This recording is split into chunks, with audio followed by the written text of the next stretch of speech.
Welcome to a special Roadshow edition of Call to the Bar, International Law Over Drinks, in which we've taken our usual series of informal conversations about current issues in international law, life in academia, and whatever else is on our mind, out to the conference and workshop circuit.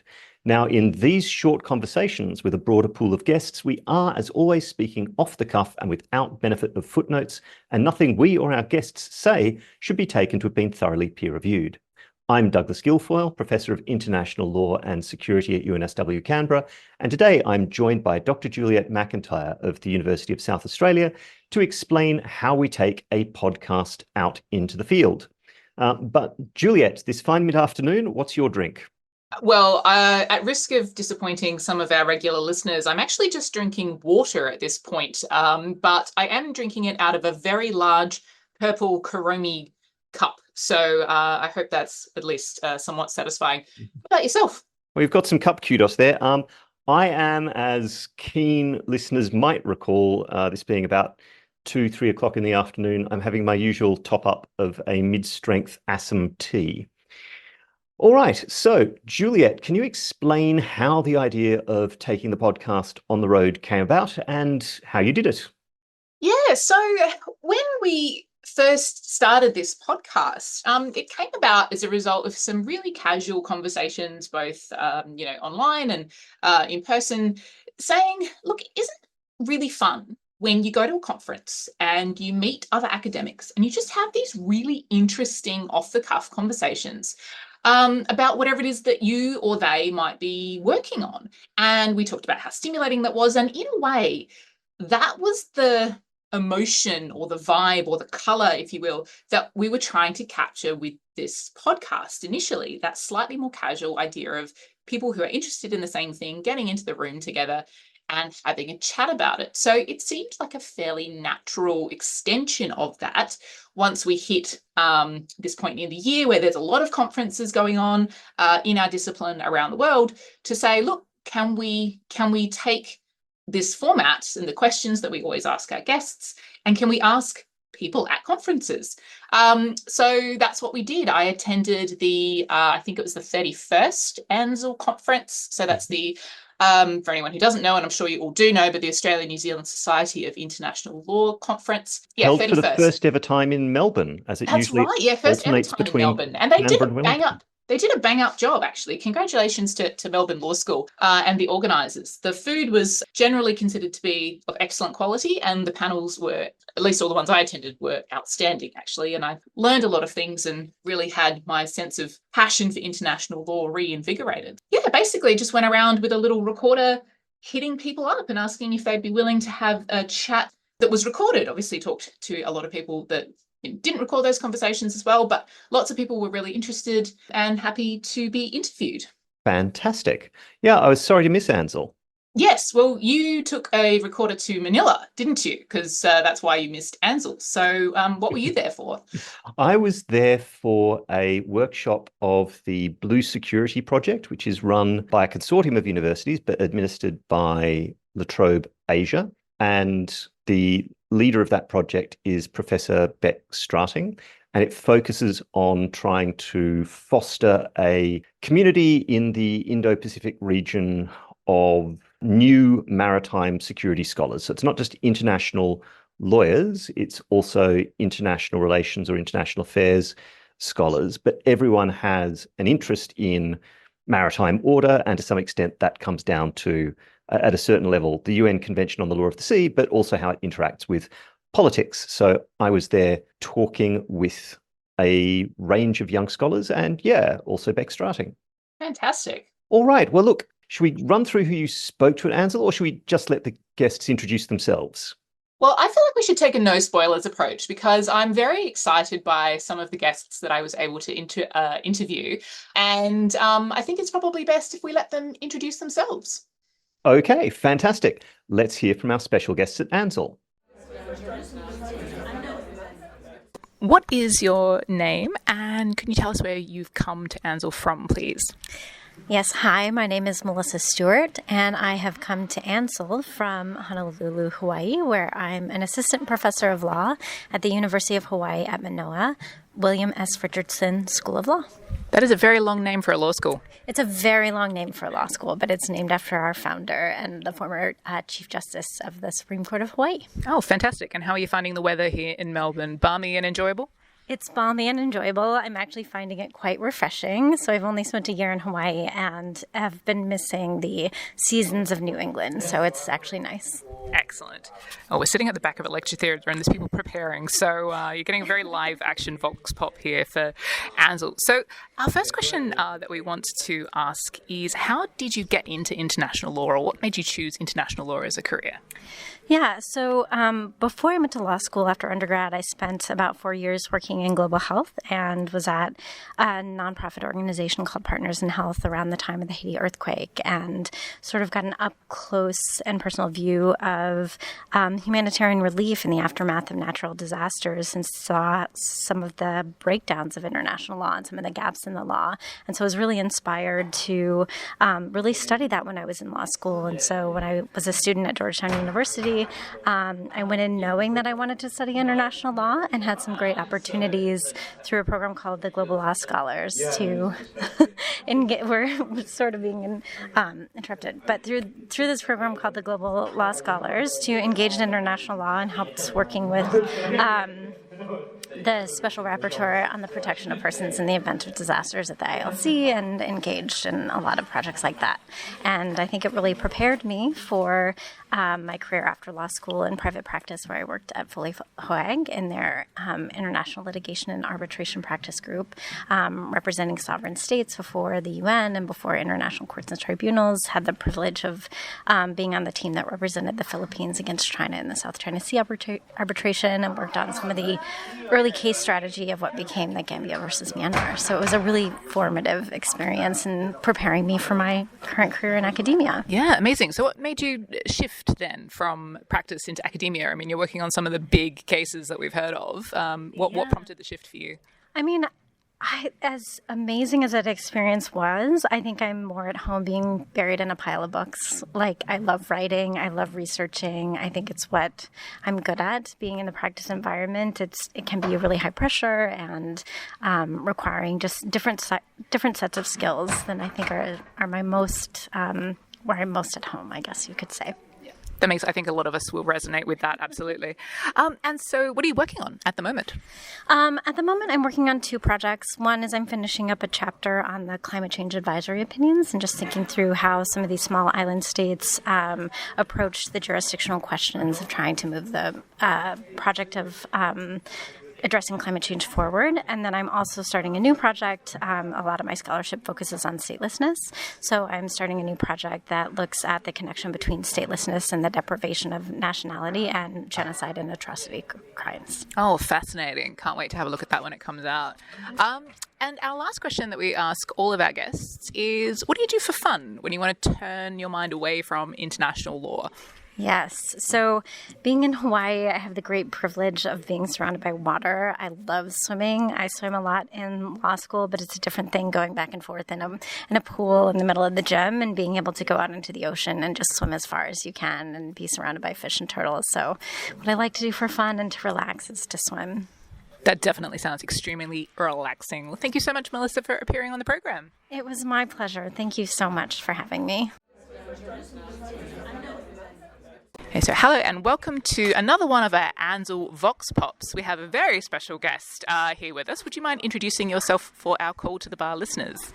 Hi, I'm Philippa Webb. I'm Professor of Public International Law and from September at the University of Oxford, and a barrister at 20 Essex. Yes, congratulations on the new role. And you gave a fantastic keynote here at Ansell that everyone talking because it brought a little bit of positivity back into people's lives, I think, for the first time in a while. Yes, I thought that Hilary Charlesworth 22 years ago made really excellent points about how we as international lawyers, tend to get obsessed by crisis. And there's a lot to be obsessed about at the moment.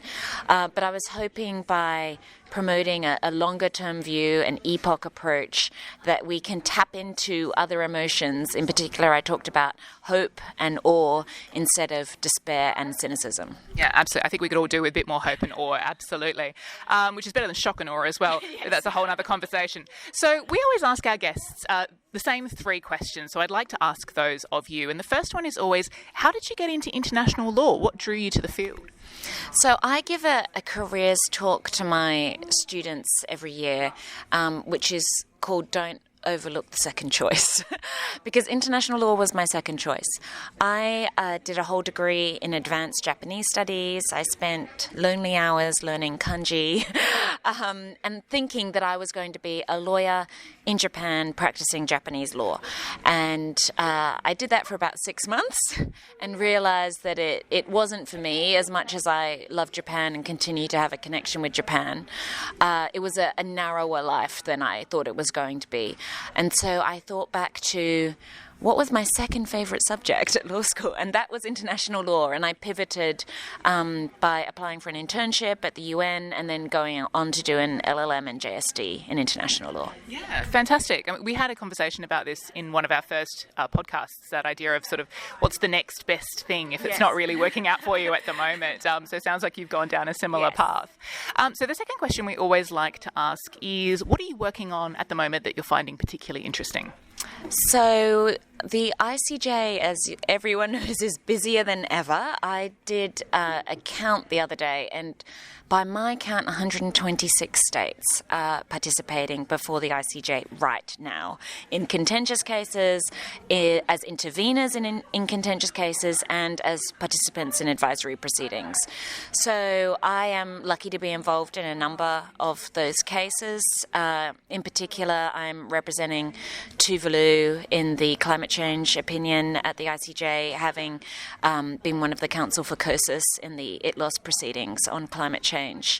So that is a fascinating process, and also seeing the ways coordination between states does and does not work as well. I think this is a real challenge for the ICJ and those appearing before it. Apart from that, I think Ukraine has been a big part of my practice recently, and my academic work actually coming together in synergy. I did a big report for the European Parliament on how to confiscate Russian central bank assets and overcome the immunities that apply to those assets. I've also been involved in litigation on behalf of Ukraine against Russia. So essentially putting the rest of us to shame in terms of how busy you are. And so, I mean, I don't understand how you would possibly find the time, but the third question that we always like to ask is, when you want to turn your mind away from international law for a moment, what is it that you do for fun? So I said don't overlook the second choice, but there's also the what if. What if I wasn't an international lawyer? And I've thought about that. And I have friends who have, amazing creative hobbies, or they write novels or play music and things like that. I don't have that. But I love jewelry, and my what if is that I would have loved to have been a jewelry designer if I had the talent and capacity for it. So what I do for fun is I actually collaborate a little bit with a friend of mine who is a jewelry designer, Jacqueline Barbosa, and that brings me a lot of joy. That is amazing, and it's so funny you should say that, because I was looking at Philippa is wearing these gorgeous earrings that have little insects, little bees on the top of them and pearls, and I was like going to comment on how gorgeous they were. So, are these one of her designs, or? No, this is. Oh, it's lovely. Oh my goodness, it's a shame podcasts are not a visual medium. We've stepped out the bounds of our audio only podcast here. But Philippa, thank you so much for being on the pod. It's a pleasure. So, hello and welcome to Call to the Bar. Could you please introduce yourself for our listeners? Hi there, Juliette. I'm Frances Anggadi. I'm a senior lecturer at the University of Wollongong at ANCORS, the Australian National Centre for Ocean Resources and Security. Thanks for having me. Oh, thank you for being with us. And we're at ANZL at the moment, the annual conference for the Australia-New Zealand Society of International Law. Do you have a paper to present? I do not. I am helping out on the organising committee this year, so helping behind the scenes. Fantastic. So we usually ask our guests 3 questions, and I'd like to start off by asking you, how was it that you got into international law? What drew you to international law? Can I take the first version of that question rather than the second? Because it was actually accidental, really. I was working as a government lawyer for the Australian government and was enjoying a role actually in criminal law, including, which at the time, for various structural reasons, included international crime cooperation. And I had a chance to work with a real international lawyer on international criminal court issues that were coming up at the time, because they wanted someone with some experience working with the criminal side of things. And that was fantastic, and had a chance to work on the negotiation of the crime of aggression leading up to the Rome Statute. I wasn't actually the person in the hot seat, so I got to actually observe and help out. And then when an opportunity came up later on, after a period of mat leave, to take up a spot as an international lawyer, I was able to put my hand up and they said, come and join us. And I've loved it ever since. Yeah. Amazing. I love this. I love the way you say real international lawyer, as they were probably looking at you and saying real criminal lawyer, right? So the second question that we like to ask people is, what are you currently working on? Well, I have to say I am relatively new to being a teacher of international law, so the truthful answer is a lot of teaching. So I actually am really enjoying the teaching, but because it's fairly new to me, I have been spending quite a bit of time just trying to feel comfortable actually being able to deliver the material well, and also getting to know some of the different student cohorts that I'm engaging with. So actually heaps of teaching, and I teach in International Law of the Sea, and we teach master students as well as professional students, people who actually work on naval vessels, on Coast Guard vessels, as well as people who are government officials in lots of different countries in the region. So I'm learning a lot about the kinds of things that the students are involved in as well. So yeah, that's been excellent. Brilliant. And there was a teaching workshop yesterday. Did you attend that one? Oh yeah, there was an ANZL teaching international law workshop. Yes, and I observed virtually. I wasn't actually able to attend in person, and I believe it may have actually been the first time that such an event has happened in the margins of this conference. And it was a really engaging conversation. Heaps of people were sharing their teaching experiences, especially around this theme, the theme of this conference, which is about crisis in international law, and reflecting about some of the challenges in addressing some particularly kind of sensitive issues which people have really personal and strong emotions about in a classroom setting, and what that means for pedagogy and what that means in terms of creating a challenging but also safe space for learning. That was, super interesting. Yeah, fantastic. Sounds like a really great addition to the conference program. And so the last question we always ask people is, what is it that you do for fun? How do you get your mind off international law when you want to? Assuming that you want to. Well, yes, your assumption is correct. I laugh only just because I probably had less opportunity to do these things than I would like. But when the opportunity returns, what I want to do, what I've been starting to do as a post-COVID thing, is reacquainting myself a little bit with piano, which I had done in my former life. Really, as a kid, I'd done a lot of. And I think now, as a more mature woman, I feel more relaxed about it than I think I used to, in terms of, I don't need to get things right. I just want to do it for fun. And so that's been really lovely. And also I have 2 boys, and so I've been trying to, two teenagers, and so they are increasingly wanting to do their own things, but I would like to find points of connection that intersect with those. So currently those points of connection are My older son loves baking, so we have currently been exploring brioche doughs as a genre of baking. And my younger son and I usually train together in Taekwondo, which has been really fun as well. So I guess a bit of a dabbling in various things in my spare time, Juliette. Oh, I love it.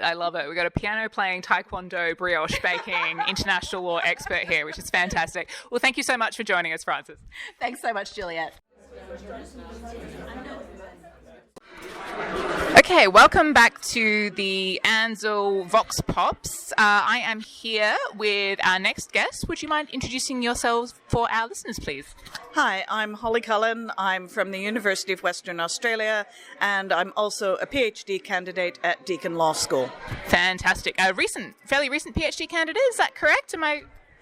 Yes, your esteemed colleague Douglas Guilfoyle has described me as the Benjamin Button of academia because I'm doing a PhD at the very end of my career, having just turned 60. I am laughing so hard. I love that description. That's amazing. Hey, look, I'm a late blooming PhD student too. Like you're never too old to do a PhD, we think anyway. So how is it that you got into international law?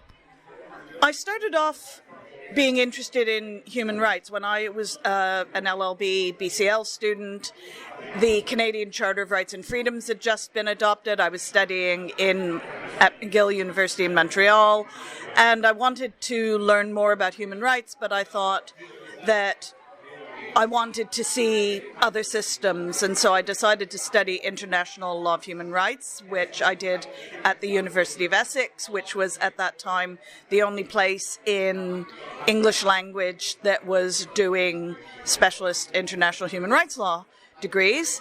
And I sort of bled from international human rights law into other areas of international law, and now I would probably describe myself as more a generalist than anything else. Yeah, fantastic. And so what is it that you're working on right now, which I suppose for you might be a question of what is your PhD about? Well, the PhD is about feminist international litigation strategies. So I'm looking at how feminist issues and feminist approaches can be seen in international cases, and it builds on some work I did a long time ago on the role of non-state actors. So, for example, I'm interested in the climate change cases more on the role of civil society, and although very little of that is explicitly feminist, I think it actually is a demonstration of feminist approaches to international law in terms of inclusion, community building, that kind of thing. Yeah, amazing. And I mean, obviously, we all stan Hilary Charlesworth, so I imagine her work is fairly influential there as well. Oh, yes. Actually, fun fact, the article that Hilary wrote on Discipline of Crisis was based on a paper she gave at the International Law Association British branch workshop on theory of international law, and I was actually the discussant on that paper. Oh my God! I'm like, my jaw just literally dropped. Oh my God, that's amazing. Yeah, so I obviously agreed with everything she said, and I just gave some extra examples of how I thought that played out.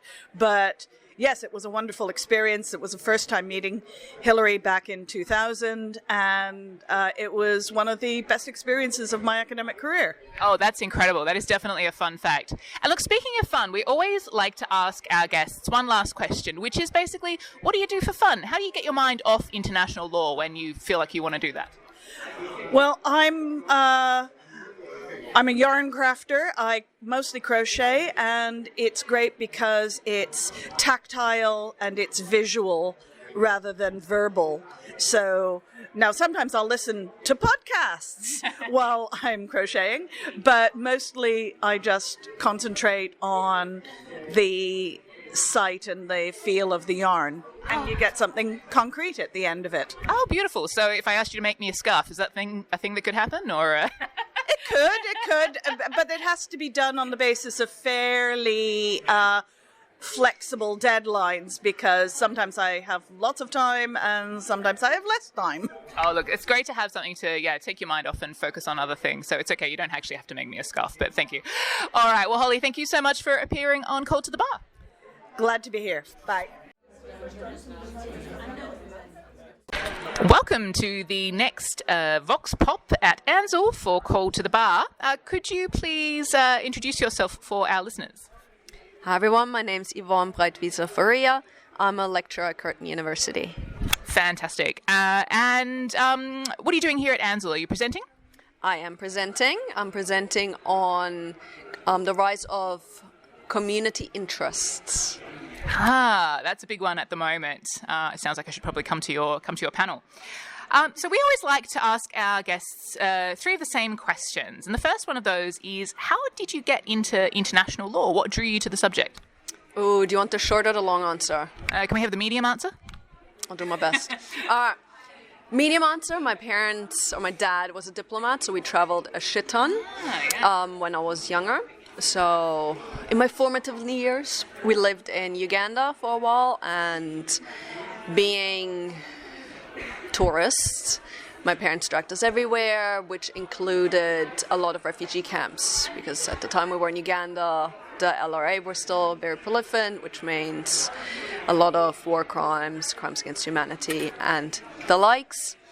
And that stuck with me. So when I went to university, public international law was also one of the areas I seemed to just be good at, as opposed to business, contracts, everything else. And I was very fortunate and lucky that I got some really good mentors in that field when I did my master's, and I just stuck with it.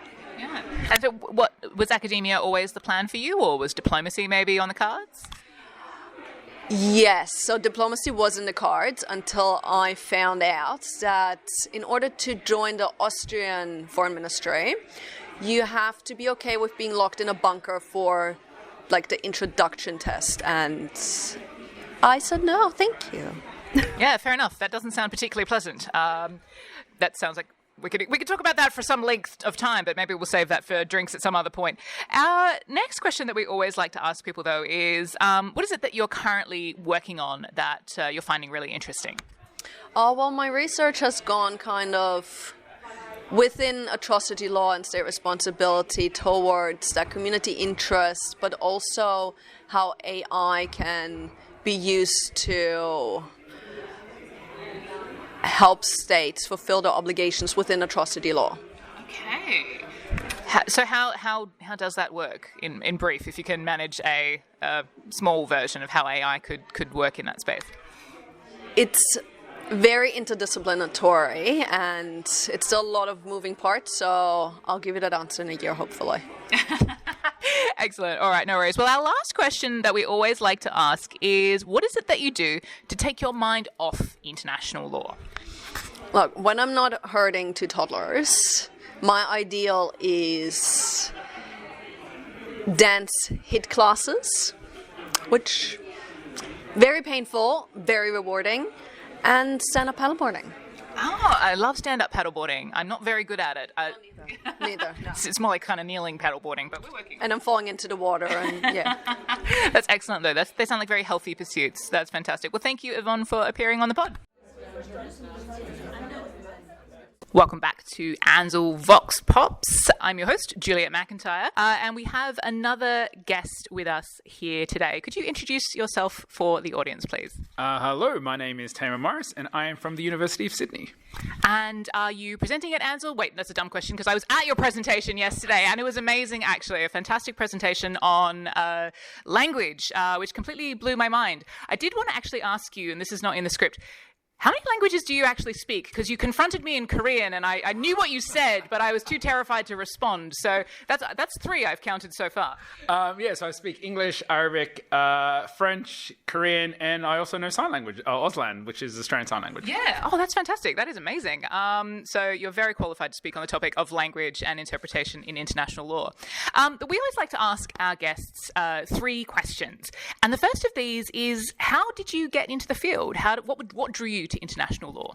So I was a litigator, a corporate world, which I hated with a fibre of my being, didn't know what to do. A friend of mine invited me to apply for a job at the UN. I worked for the UN, and then that's where it made me fall in love with international law. And so after that, I was like, cool, I'm going to get into the world of academia. Yeah, fantastic. And so what are you working on right now that you're finding really interesting? So I'm looking at non-conventional threats to civilians and the issue of civilians, which led me to the issue of language, that sometimes our civilians don't understand what we're saying because we use the English language when a lot of the conflicts don't. So yeah, that's what I'm looking at. Oh, fantastic. And look, obviously, you're investigating some areas of law which are pretty heavy. What is it that you do to take your mind off international law? K-dramas. They're the best thing to watch. Yes. I have found a kindred spirit. I was going to say, Queen of Tears, one of the best shows. I've watched the whole thing. It was great. So yeah, I love watching kind of TV and K-dramas. They kind of get my mind off it. Fantastic. Yes, absolutely second that. I've just started Vincenzo, which I'm loving. So brilliant. All right, well, thank you so much, Tamer, for appearing on the pod. Thank you guys so much. Bec, thank you for joining us on Call to the Bar. Could I ask you briefly to introduce yourself? Sure, it's great to be on the podcast. Thanks for having me, Doug. My name is Bec Strating. I'm the Director of LaTrobe Asia at LaTrobe University in Melbourne, and I'm a Professor of International Relations. And how did you get into international relations? What drew you into the field, and what path took you to your current job? A really interesting question. I was doing an undergraduate degree in journalism, and I thought that I would become a journalist. But in my second year, I did a subject called International Relations, and I decided this is the pathway for me. And in my third year of my bachelor undergraduate degree, I had to take extra subjects so that I could graduate with a major in politics so that I could do an honours degree in international relations, which then turned into a PhD. Oh, fantastic. This episode is going to feature some interviews with some of the young scholars we've been speaking with here in Manila over the last 2 days with the Blue Security Workshop. Could I ask you to explain to the listeners what we've been doing here? Why are you and I in Manila with young scholars working in maritime affairs? Yeah, absolutely. So Doug and I are leaders of the Blue Security Consortium. It's a group of universities and one think tank that's funded by the Department of Foreign Affairs and Trade to encourage and to promote high quality research on maritime security affairs across the Indo-Pacific. But one of the really important things that we showcase and highlight is the importance of encouraging early career researchers, particularly in Southeast Asia. And part of what we've been doing here is having a mentoring role, being able to share our career experiences, being able to talk about the lessons that we've learnt in terms of, in my case, becoming an academic in international relations, and Doug, in your case, becoming an academic in international law, but also providing feedback on some of the ideas and the writing that some of our early career researchers have been doing. So we have 5 Blue Security Fellows at the moment who are all working assiduously on a maritime affairs paper that we produce here at Blue Security. And it's an opportunity for us to provide some feedback on those papers, but also for early career researchers, our Blue Security Fellows, to ask us questions and to engage with us on sort of burning questions that they might have in terms of their career, but also in terms of their areas of research interest. Terrific. And we'll be hearing some of them talk about some of their projects later in this episode. Finally, a traditional question for the podcast is, what's your escape route? What do you do to take your mind off international relations at the end of the day? Well, I mean, this is a podcast called Call to the Bar, so right. maybe we are presently quite atmospherically sitting in one. Yeah, we are sitting in a bar. Which is helpful. But We're sitting in a bar in Manila. So I do like, having a glass of wine to unwind at the end of the day. I'm also a big fan of karaoke and singing and dancing in my own living room to unwind. That might sound a bit daggy, but I'm also a big fan of reading novels, and I've just come off a 2-week holiday in Vietnam, and I read 8 novels during that time. And wow! I'm feeling pretty refreshed after that. Right. One of our other hosts, Imogen Saunders, is also a big reader, and I think that would really chime with her as well. Bec, thank you so much for your time. Thanks for coming on the pod. Thanks so much, Doug. Arif, thank you for joining us on Call to the Bar. Could you introduce yourself briefly and tell us where you're currently working? Thank you. My name is Arif, Muhamad Arif. I'm currently doing my PhD research at the School of Government and International Relations at Griffith University in Brisbane. I'm doing a research on Indonesian maritime strategy in the South China Sea. I'm looking into how threat perceptions and domestic politics influence Indonesian strategy in the South China Sea. Terrific. And what first drew you into international relations and maritime affairs? I always knew that I'm into social sciences and history since I was in high school, I think. And then I got into the Department of International Relations at Universitas Indonesia for my undergrad. I think I fell in love with IR then, and I've never left. I did my master's in strategic studies in RSIS in Singapore, and then I went back to Indonesia and worked for 5 years for a think tank, and was also teaching during that time, and started my PhD back in 2022. Okay. Terrific. And could you talk a little bit about the really interesting paper you presented today at the Blue Security Workshop on Indonesian strategic culture? The argument that I'm developing is that Indonesian leaders have been socialized into 2 strands of strategic culture. One is the idea that Indonesia is entitled for regional leadership in diplomatic sense, and it is originated from the experience of from the characteristics of Indonesia, being the largest country in the region, its vast natural resources, immense population, and also its leaders perceive that Indonesia gained independence through struggle, and so it is more, in a sense, more genuine than other Southeast Asian countries' experience in terms of gaining independence. Hence, giving Indonesia the sense of regional entitlement. The second strand of strategic culture is more inward-looking. So while the first strand gives Indonesia more outward-looking tendency, the second one gives Indonesia more inward-looking tendency, because there is this sense of territorial vulnerability given Indonesia's characteristics as an archipelagic state and the experience of foreign subversion and foreign interference that's supporting separatist movements in some parts of the country, and it gives this heightened sense of territorial vulnerability. Mm-hmm. Yeah, and I thought your observations today were really interesting about how that interacts with some of the discourse about the rules-based international order, or the AUKUS partnership between Australia, the US and the UK, because seen through those 2 lenses, they can be seen potentially as a challenge to an Indonesian leadership role. The rules-based international order seems to pivot around a US-centric order, and AUKUS can be seen as something that invites external powers in, and that certainly helped me to make more sense of some of the initial reaction at the time. Okay, and when you're not working on international relations and international affairs, what takes your mind off work? I mostly run. I've been running a lot since I arrived in Brisbane, Australia. I did my first half marathon last year. I did another half marathon earlier this year. Hopefully another one by the end of this year. So I've been running a lot since I arrived in Brisbane.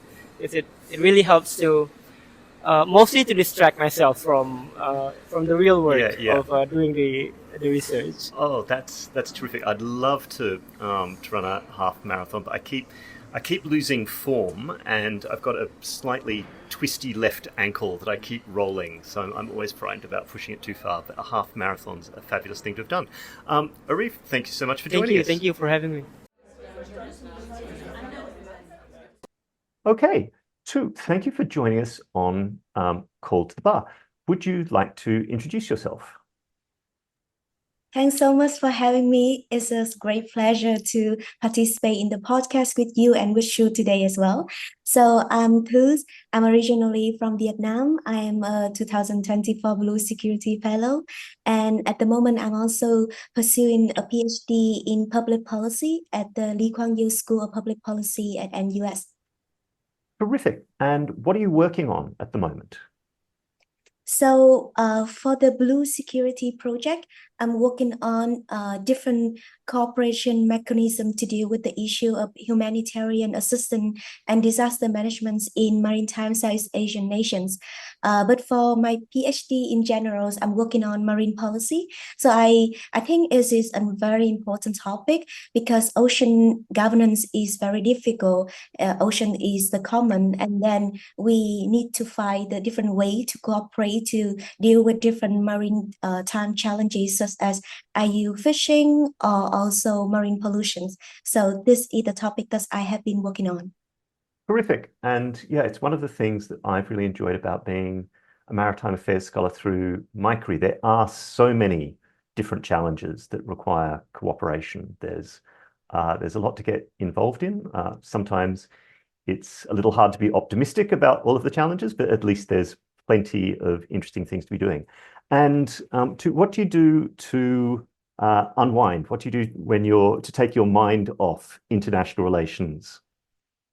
That's a good question. So outside of academics, I tend to immerse myself in nature. So I would enjoy a long walk, also hiking as well. And fortunately, in Singapore, we have a lot of beautiful parks and also a hiking track as well. So on weekends, I and my friend tend to explore different parks like Botanic Gardens or Garden by the Bay. And I also an amateur baker. So Fantastic. I like to explore different recipes for cakes. And even though sometimes I'm not successful, but I like to explore this. Yeah. Oh, fantastic. Yes, I've heard baking called chemistry for hungry people because you have to be very precise and very scientific to get things to work. Yeah. Thư, thank you so much for joining us. Thank you. Okay, and in our next interview, Sue, would you like to introduce yourself and where you're working? Thank you very much. First of all, I would like to express my sincere gratitude to Professor Douglas for having me today. And my name is Sue Wai Mon, and many pronounce Sue Wai, but it's Sue Wai Mon. I'm currently a senior lecturer at the Faculty of Law, University of Malaya. I'm originally from Myanmar. I did my bachelor degree in Yangon, and my master and PhD is from Malaysia. And I have been working as an academic in Malaysia for about 8 years. And in fact, today is very memorable for me because today is the last day with the University of Malaya. And I just had a great farewell with all the staff members today. And I'll be joining the Center for International Law, National University of Singapore in August. Fantastic. I'm glad you've had a terrific farewell today and congratulations on the new position. So, Sue, what are you working on at the moment? I'm also one of the Blue Security Fellow, and for the Blue Security program, I'm working on maritime port security. So currently, I'm working on more general maritime cybersecurity, which is funded by the Malaysian government. And for the Blue Security project, I'm more focusing on the port cybersecurity.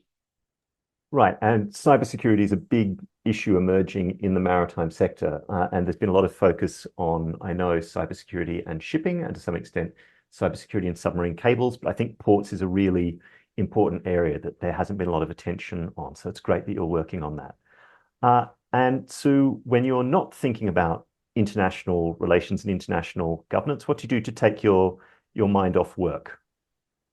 Right, Prof. So when I got these questions, it's a bit like challenging for me because I'm not a sports person.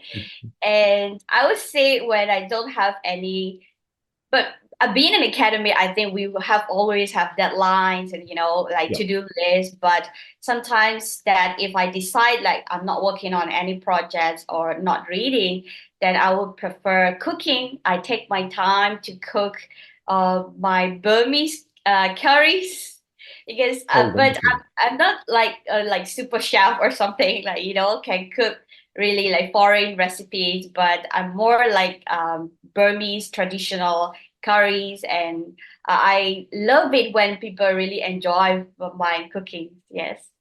Well, when I'm responsible for making a midweek meal for my family in Canberra, it's almost always a British style curry. So there's nothing quite like a good curry. Okay, Sue, thank you so much for joining us on Call to the Bar. Thank you very much.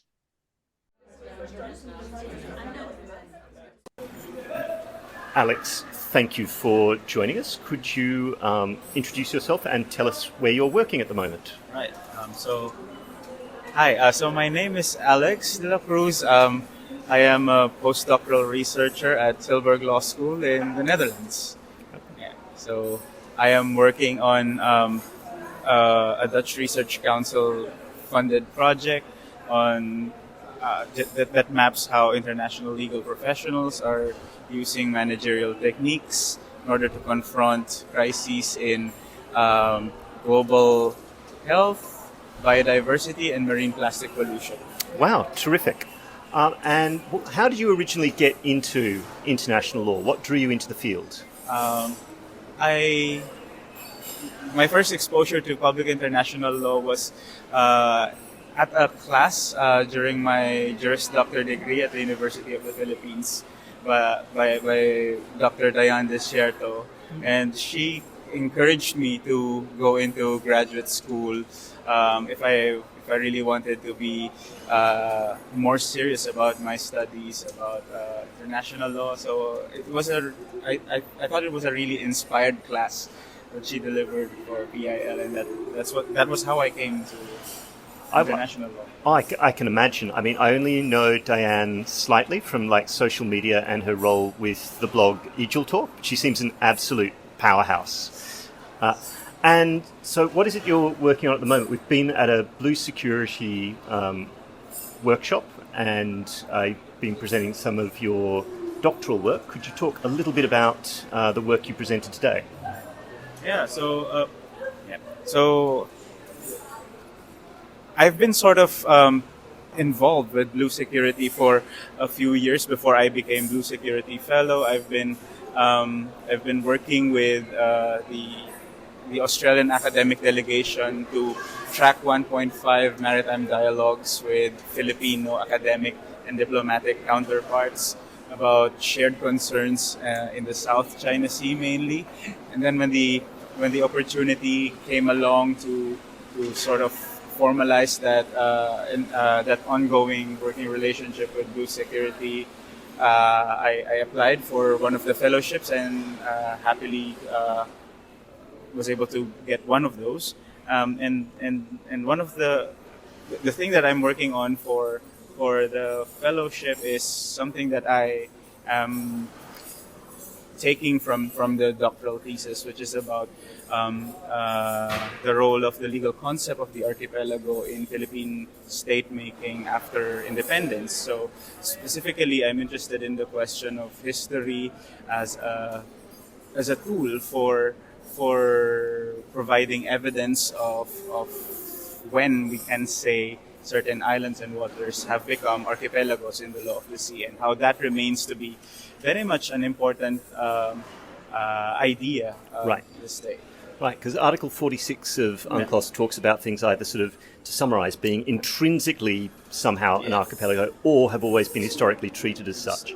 And what I took from your paper in particular was that kind of decolonisation puts this hard line through history, and you can't reach back and go, but we're really part of an ancient kingdom, and that gives us claims to other things. But then conversely, you had a very interesting example of where the Philippines have sort of claimed there's no history, and we can just incorporate things. Could you speak a little bit about Freedom Land? Yes. So just speaking about the very different ways the different ways in which the Philippines have used history as a way of supporting its claim to archipelagic status of certain islands and waters. So what the Philippines did with Freedom Land was just to follow along or to piggyback on the claims of a Filipino fishing operator called Tomas Cloma, who claimed to have discovered the Spratlys in 1948 when one of his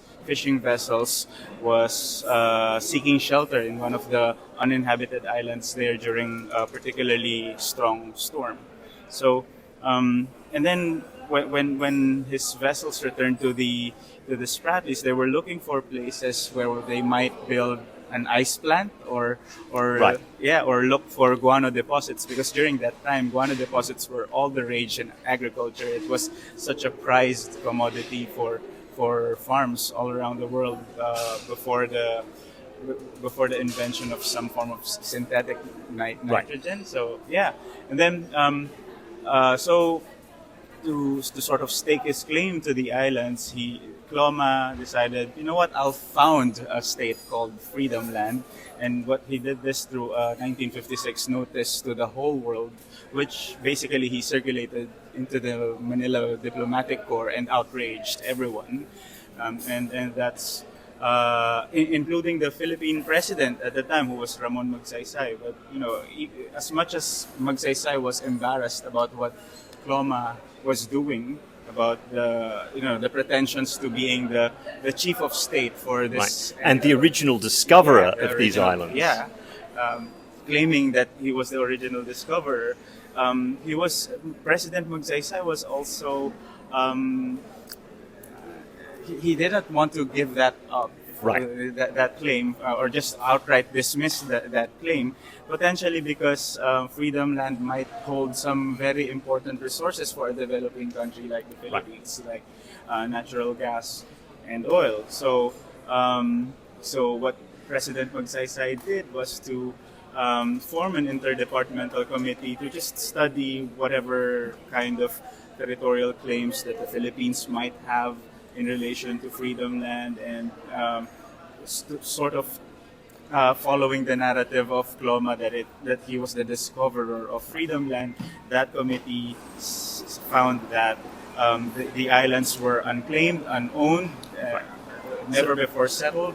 So it was convenient to adopt Cloma's framing that this place had no history, so it could be incorporated into the Philippines, and they expropriated it from him for the sum of 1 peso, didn't they? Yeah. So that was also an interesting story how that came to be, because Cloma has had this habit of wearing naval insignia and uniform while he was walking around the campus of this maritime school that he founded in Manila.